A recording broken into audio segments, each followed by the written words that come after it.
Hello students, आज हम पढ़ेंगे सिक्स क्लास साइंस का lesson light, shadows and reflection.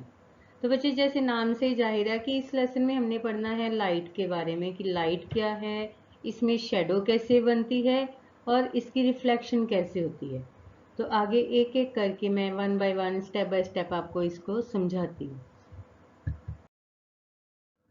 First of all, light बच्चे ऐसा मीडियम है जो हमें ऑब्जेक्ट्स को, चीज़ों को देखने में हेल्प करता है।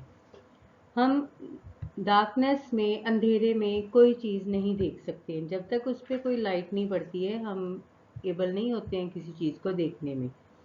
तो डार्कनेस में लाइट नहीं होती है, अंधेरे में लाइट नहीं होती है, इसलिए हम चीज़ नहीं देख पाते हैं। हम चीज़ को तभी देखते हैं, कोई वस्तु हमें तभी दिखाई देती है जब उस वस्तु पर लाइट पड़ती है और फिर वो लाइट रिफ्लेक्ट होके हमारी आईज तक जाती है, तो फिर हमें वो चीज़ दिखती है, फिर हम एबल होते हैं उस चीज़ को देखने की।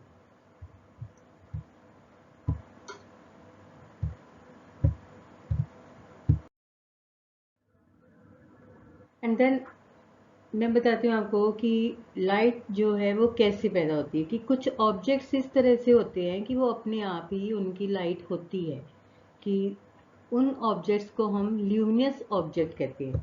तो luminous object are those objects which emit their own light, कि जो अपनी खुद की रोशनी पैदा करते हैं, खुद की लाइट पैदा होती है जिनसे, उनको हम ल्यूमिनस ऑब्जेक्ट्स कहते हैं। For example sun, star, bulb और candle, these are all luminous objects. अब नॉन ल्यूमिनस ऑब्जेक्ट्स, तो नॉन ल्यूमिनस ऑब्जेक्ट कौन से होते हैं? जिनकी खुद की लाइट नहीं होती है, बल्कि वो रिफ्लेक्ट होती है। जब उनके ऊपर लाइट रिफ्लेक्ट होती है तब हम कोई चीज़ देख पाते हैं। जैसे मून है, मून की खुद की लाइट नहीं है, ये सन से लाइट लेता है, फिर इसके ऊपर मतलब सन की लाइट पड़ती है, तो फिर हम देखने के काबिल बनते हैं। सिमिलरली चेयर, चेयर के ऊपर अगर कोई रिफ्लेक्शन पड़ेगी, कोई लाइट पड़ेगी, तभी वो हमें दिखाई देगी। तो इस तरह जो ऑब्जेक्ट्स खुद की लाइट नहीं बना सकते हैं, किसी लाइट में ही हमें दिखाई देते हैं, उन ऑब्जेक्ट्स को हम नॉन ल्यूमिनस ऑब्जेक्ट्स कहते हैं।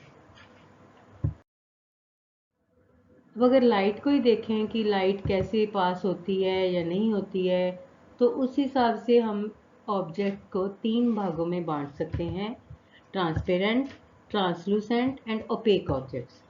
तो पासेज ऑफ लाइट जैसे ट्रांसपेरेंट ऑब्जेक्ट्स में एकदम क्लियर होती है, light can pass through them easily, कि जो ट्रांसपेरेंट ऑब्जेक्ट्स हैं उनके बीच में से लाइट इजीली पास हो सकती है, उनमें से गुजर सकती है लाइट, और हम उनके आर पार क्लियरली देख सकते हैं। अब इस डायग्राम में देखिए, फर्स्ट डायग्राम में जैसे आपको एक ग्लास शो हो रहा है, ग्लास में रिफ्लेक्शन पीछे से हमारे हैंड की दिखाई दे रही है, वाटर भी है ग्लास के अंदर, इसके बावजूद भी हमें पीछे हैंड जो है वो दिखाई दे रहा है। सिमिलरली वाटर बॉटल है, ये मिनरल वाटर बॉटल है, एकदम क्लियर वाटर है, इसके आर पार भी हम अपने हैंड को देख सकते हैं। तो these are all transparent objects. Then है जी ट्रांसलूसेंट ऑब्जेक्ट्स। तो translucent objects are those objects through which light can pass but partially, not completely, कि जिनके अंदर से लाइट पास तो हो सकती है लेकिन कंप्लीटली नहीं, पार्शली, कुछ भाग ही पास होता है। इनके बीच में से हम क्लियर नहीं देख सकते हैं। जैसे बटर पेपर है या कोई धुंधला कांच है, इसके अंदर से हम क्लियरली नहीं देख पाते हैं। ओनली हमें कुछ यूं तो लगता है कि हाँ भी कुछ है आर पार इसके पड़ा हुआ, लेकिन हम क्लियर नहीं देख पाते हैं कि क्या है। अब है ओपेक ऑब्जेक्ट्स।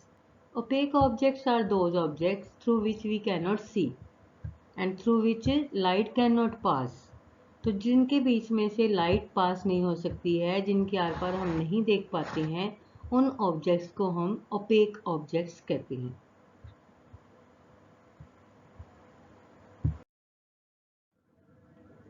अब आगे है जी शेडो। जैसे मैंने लेसन के स्टार्टिंग में आपको बताया था कि हमने ये भी देखना है कि लाइट में शेडो कैसे बनती है। तो शेडो बनाने में जो मेन रोल होता है वो लाइट का ही होता है। When an opaque object path of light, then shadow formed. कि जब कोई ओपेक ऑब्जेक्ट किसी लाइट के रास्ते में, लाइट के मार्ग में आ जाता है, तो फिर उसके अदर हैंड शेडो बनती है, वो डार्क पोर्शन हमें दिखाई देता है उस ओपेक ऑब्जेक्ट के आर पार, तो दूसरी साइड, तो उसको हम शेडो कहते हैं। तो शेडो हमें आइडिया देती है कि सिर्फ ऑब्जेक्ट की शेप के बारे में सिर्फ आइडिया देती है, पर कई बार ऐसा होता है कि ये जो आइडिया है वो एक मतलब सिर्फ एक मतलब मिसलीड ही करता है, क्लियर आइडिया नहीं होता है। जैसे देखिए, ऊपर जो ऑब्जेक्ट है उसमें तो हमें क्लियर दिखाई दे रहा है कि जैसे कोई पर्सन है जा रहा है, बड़ा पर्सन है तो बड़ी शेडो दिखाई दे रही है, छोटा पर्सन है तो छोटी शेडो दिखाई दे रही है। अब दूसरे पिक्चर में देखिए आप, इसमें ये देखो, टू पर्सन्स भी हैं, स्टैंडिंग ओवेशन में है, और एक पर्सन यहाँ पे सिटिंग ओवेशन में है, नीचे बैठा हुआ है, और सामने इनके क्या पड़ा हुआ है, एक स्टैंड पड़ा हुआ है। अगर इसकी हम शेडो को देखते हैं तो शेडो में हमें इस तरह दिखाई दे रहा है कि जैसे कोई एनिमल है, उसने स्टैंड पकड़ा हुआ है। तो ये जो शेडो है वो हमें क्लियर ऑब्जेक्ट्स के लिए मिसलीड कर रही है, हमें क्लियर ऑब्जेक्ट शो नहीं कर रही है। अब लाइट की एक विशेषता होती है बेटा कि light always travel in a straight line, कि लाइट हमेशा सीधे रास्ते से गुजरती है। इसके रास्ते में अगर कोई ऑब्जेक्ट आ जाता है तो वो हमें शेडो के रूप में दिखाई दे देता है, अदरवाइज लाइट जो है वो हमेशा ही सीधी जाती है, वो रैंडम मोशन में नहीं चलती है। इसको एक एक्टिविटीज के थ्रू समझते हैं कि take a long rubber tube और पाइप, एक लंबी या तो रबड़ की ट्यूब ले लो या एक लंबा पाइप ले लो, और दूसरी साइड आप एक कैंडल ले लो और उस कैंडल को लाइट करके जला के एक टेबल के ऊपर फिक्स कर दो। अब उस पाइप के थ्रू इस कैंडल को देखने की कोशिश करो। You can see it clearly. आप इसको कैंडल लाइट को क्लियरली देख पाते हो पाइप के बीच में से, क्योंकि पाइप जो है वो एकदम स्ट्रेट है। अब दूसरा आप इसमें थोड़ा सा चेंज लेकर आओ कि इसको पाइप को थोड़ा सा बेंड कर लो। अब बेंड करने के बाद फिर से ट्राई करो उस होल में से, पाइप के होल में से कैंडल लाइट को देखने की। Then you can't see it. आप इसको नहीं देख पाओगे क्योंकि लाइट का रास्ता जो है वो रुक जाता है, सामने वो दिखाई नहीं दे रहा है कुछ।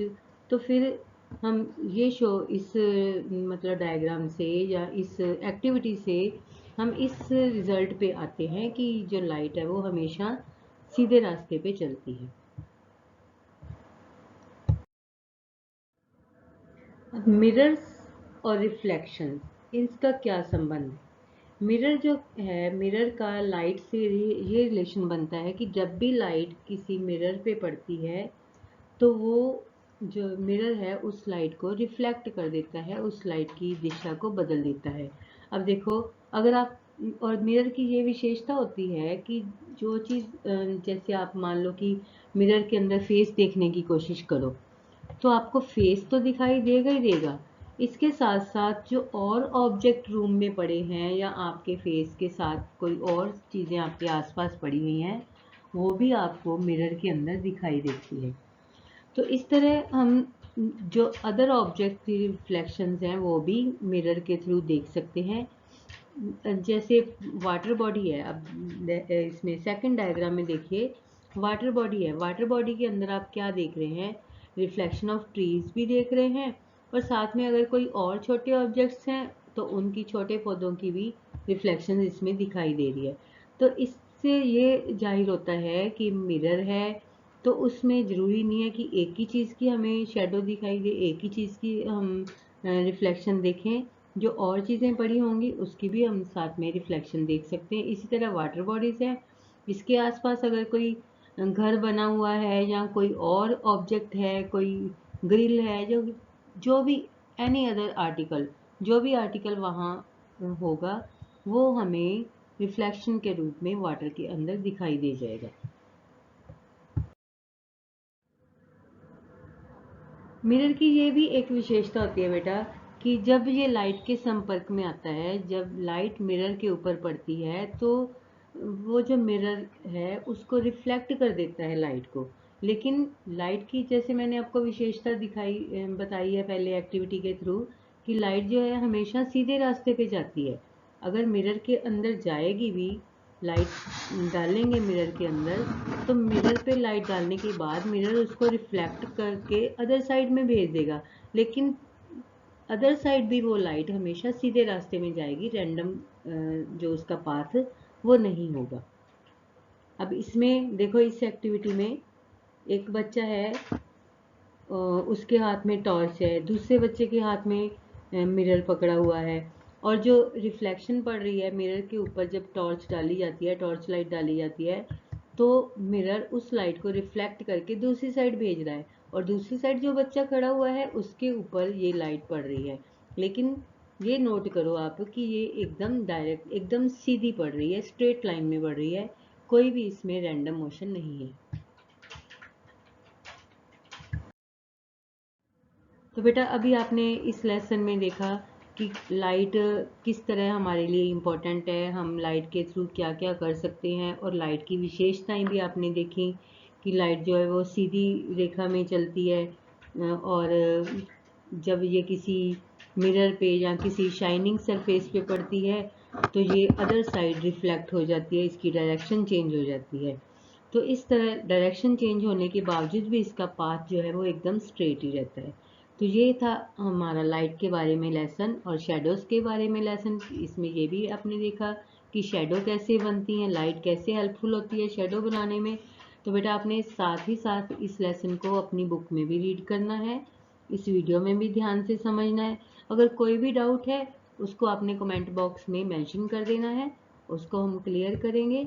और बच्चे, आपको अगर ये वीडियो अच्छी लगती है, अच्छी लगी है, समझ आ गई है ध्यान से पढ़ने के बाद, सुनने के बाद, तो आपने इसको लाइक भी करना है और इसको सब्सक्राइब भी करना है। ओके, थैंक यू बेटा।